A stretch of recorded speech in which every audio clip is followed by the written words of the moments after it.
Hello, good morning to everyone. So, we will go now to our lesson for today. Week 4, lesson number 2. Effects of some materials could be minimized. So, before we proceed to our lesson proper, let's have first review our previous lesson. So, if you have whiteboard there, makikuha na lang, and then the marker. So, sagutan muna natin ito ng mabilis na mabilis. So, okay na ba? Meron na bang whiteboard? 5, 4, 3, 2, 1. Okay, let us answer this. So, raise happy face. O, ano na, drawing nyo na lang, no? Draw happy face if the following changes in the materials are useful, and sad face if it is harmful to one's environment. Number 1. Burning of all tires. 5, 4, 3, 2, 1. The correct answer is, syempre, sad face. Number 2, shaping of pieces of wood into chair. 5, 4, 3, 2, 1. Syempre, the answer is happy face. It is useful. Let's go to the next one. Throwing kerosene into sewage. 4, 3, 2, 1. Correct answer is sad. Number 4, turning empty plastic bottles into beautiful flower vase. 5, 4, 3, 2, 1. And time's up. The answer is happy face. Let's go to the number 5, cutting down more trees. 4, 3, 2, 1. The answer is sad face. Okay. So, who got 5? Who got perfect 5? Okay, now let's proceed now to our new lesson for today. Okay, so this is the last lesson we tackled about. So, pollution affects our environment. No? That is the harmful effects, no? Pollution sa lupa, sa water, and sa air. No? And kapag hindi ito nahinto, what will be the consequences? Maybe that will be the end of the planet Earth. So, gusto ba natin mangyari yon? Of course not. That's why we have to think something na makakapag-save dito sa ating Earth. And ano nga ba ang gagawin natin dito sa mga pollution changes sa materials na nakakasama or may epektong masama dito sa ating Earth? O saan? And how could we lessen? So, paano ba mababawasan ang mga basura na to na nagkukos ng pollution? So, we have to do the 3 R's. No? Effective implementation of 3 R's. So, as of now, ito yung nakikitang magandang solusyon para nga naman mabawasan itong problema natin sa pollution.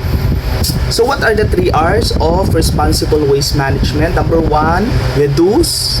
2, reuse. And 3, recycle. Okay, let us tackle it one by one. And later on, meron kayong sasagutan na mga activity. Okay, reduce. So, ano ba yun? From the word itself, reduce means waste reduction is anything that reduces waste by using less materials in the first place.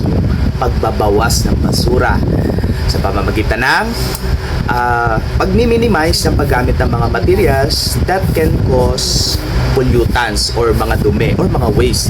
So, paano natin gagawin yon? So, here are some ways. So, number 1, you buy items in refillable containers. So, instead of using plastic cups, mas maganda gumamit na lang ng mga refillable containers. Refillable means yung pwede mo pa siyang gamitin ulit. Alright? For example, the tumbler. Another thing is that, you use eco bag instead of using plastics. So, we know naman that plastics, napakasakit sa ulo niyan, lalo na kapag tinapon natin because it contributes to waste. Kasi ang tagal niya, di ba, decay. Naabot siya ng hundreds of years bago ma-decay. That's why kung hindi proper ang pagtatapon natin yan, talagang nakakadagdag siya sa basura. So, okay, next. Ito na.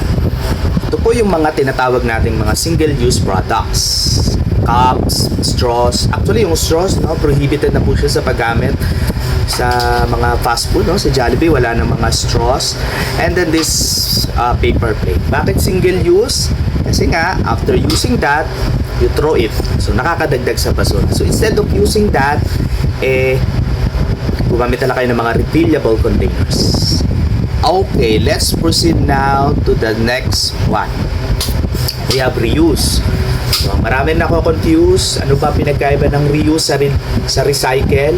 So, let's find out. Reuse means you reuse, refills to using items more than once. So, gagamitin mo ulit yung mga gamit na nagamit na. Okay? Like for example,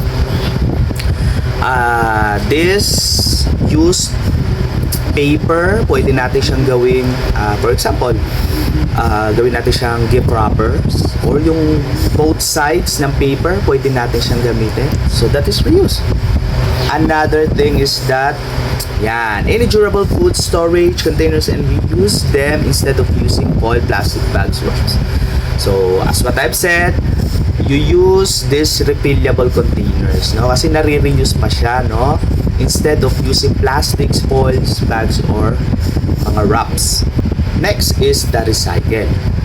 So ito na. Recycle means the process of collecting and processing materials that would otherwise be thrown away as trash and turning them into new products. So pinagkaiba niya sa reuse is this waste and turning them into new products. Ibig sabihin, ang patapong bagay ay ipaprocess mo siya para magamit uli o maging bagong bagay uli or new materials uli. Usually sa recycle, nilalagay siya sa factory para ma-process at maging bagong materials uli. For example, look at the plastic beverage here.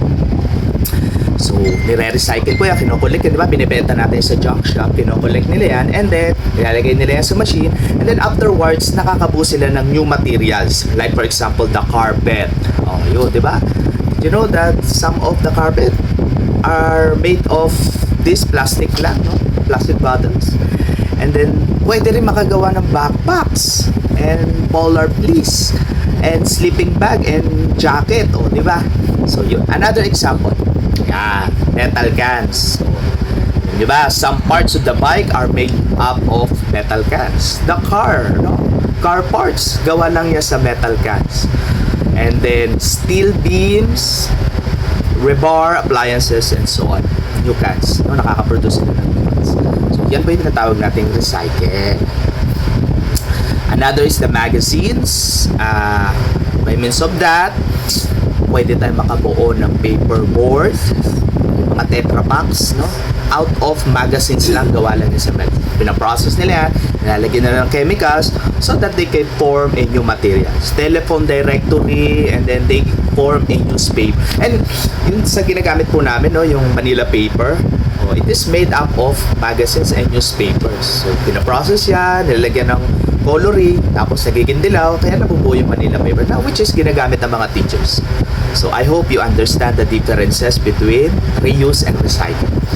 Okay, let's go now to our seat work. So, again, pakihanda uli ang inyong mga whiteboard and markers, and let us find out if you really understand our lesson for today. Seat work. So, identify what 3 R's of proper disposal is being depicted. So, mamili na lang po kung ito ba ay reduce, reuse, or recycle. Are you ready? 5, 4, 3, 2, 1. Okay, let's go now to this. Ayan. A bottle is turned into piggy bank. 5, 4, 3, 2, 1.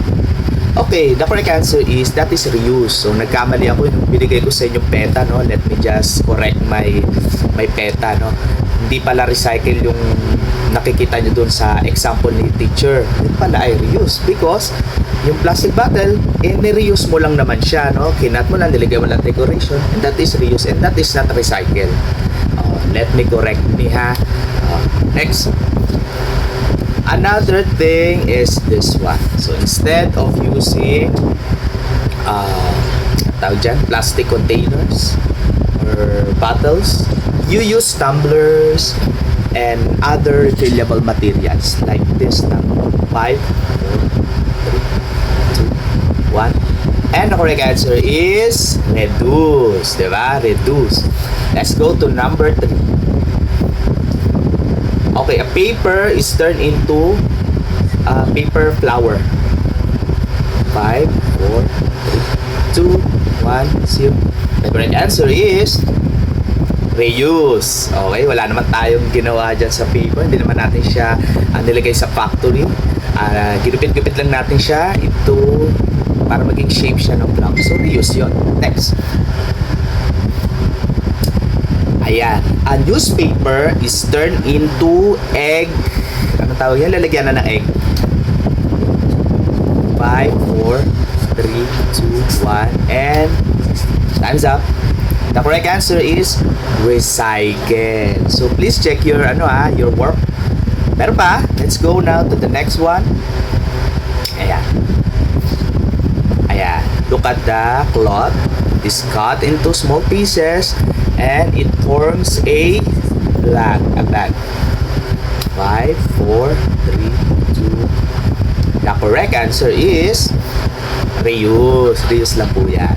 Let's go now to the next. I think this will be the last. Ito na. Plastic bottles are turned into bag. Galing, di ba? Pwede pala maging bag ang plastic bottles. 5, 4, 3, 2, and 1. Let's go. Let's reveal the answer, and that is recycle.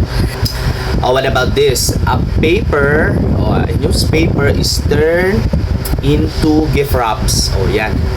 Natakal natin yan. 4, 3, 2, 1, and times. The correct answer is reuse na po yan. Reuse na po. Ay, wala na. Just remember this. So, changes happen every day in our daily activities. So, sabi natin, change is inevitable. When we say inevitable, hindi mo maiiwasan. Changes is everywhere and every day na nangyayari sa buhay natin. And sabi nga natin, hindi natin maiiwasan yung useful effect and harmful effects na itong changes na to. Yan. So, useful effects and harmful effects, yung consequences ng mga changes na nangyayari dito sa mga materials natin. And how do we respond to the problem of pollution? Let us do the 3 R's. Reduce, reuse, recycle. So, this is the best way to follow to become more responsible waste management. Okay, meron po kayong gagawing activity. So, ayan po. Copy na lang po ito sa notebook, Pero wag na ito drawing. So, sulat nyo na lang po yung word. For example, itong cardboard. Huwag na po i-drawing yung mismong cardboard. Sulat na lang. And then, on the column number 2, you write what 3 R's is being depicted on the picture. O mag-isip po kayo ano bang pwedeng gawin natin sa cardboard. Anong 3 R's kaya yung magagawa? For example, yung cardboard, pwede natin siya i-recycle. And then, on the 3rd column, you explain how. How can you recycle this cardboard?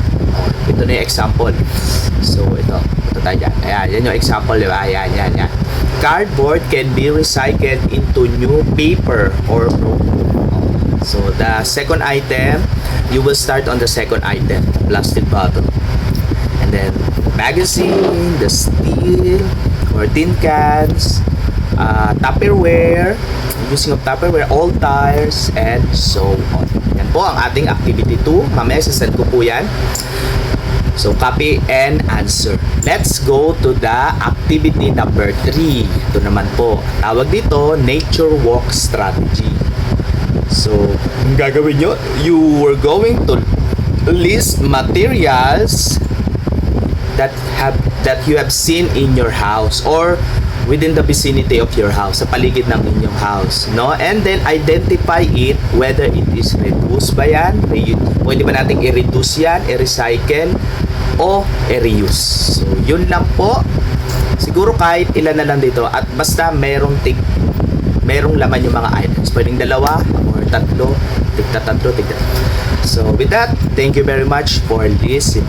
Okay, bye-bye.